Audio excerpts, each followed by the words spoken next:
You may perhaps know that if you attach two plastic cups to two ends of a string or wire, pull the string tight and talk into one cup, the vibrations will travel through the string and reproduce the speech in the other cup.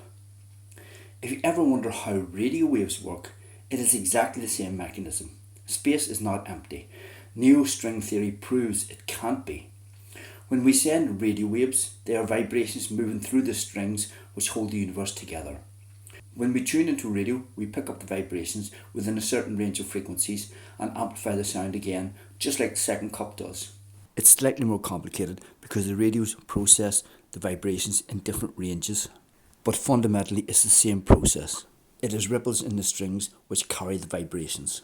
When you see the animated ripples going out from radio antenna, this is depicting ripples in the network of strings which holds the universe together.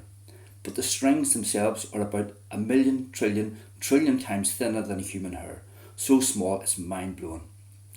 And in order to grasp it, consider a domino run.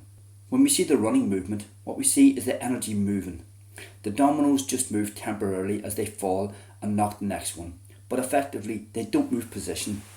Now if they had elastic connections, they would move back to where they started, and it is this principle which the universe works on. It has spheres connected by elastic type connections, and energy is passing inside.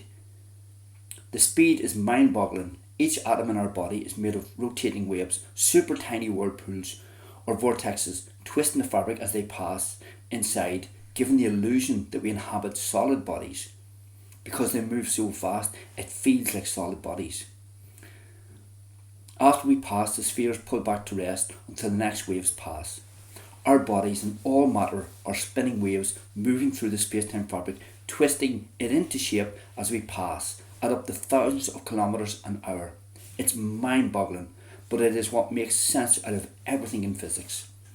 The only solid thing in the universe is the fabric of space itself, the space-time fabric, which we move through. If you want to understand how the universe works, if you want to understand basic physics principles, before getting deep into the mathematics and before getting deep into models that don't actually work. Neo-string theory. It is the one and only theory of everything. It is still facing resistance from scientists, just like the round earth and heliocentric model. Even Einstein did it first. But it is verified by the evidence and the scientific method. Using the scientific process of parsimony, it is the only model around which is tenable as actual science. It is the only interpretation of quantum mechanics, relativity and Maxwell's equations which makes sense, which is consistent with all the evidence, with no contradictions or paradoxes, and which uses no science fiction.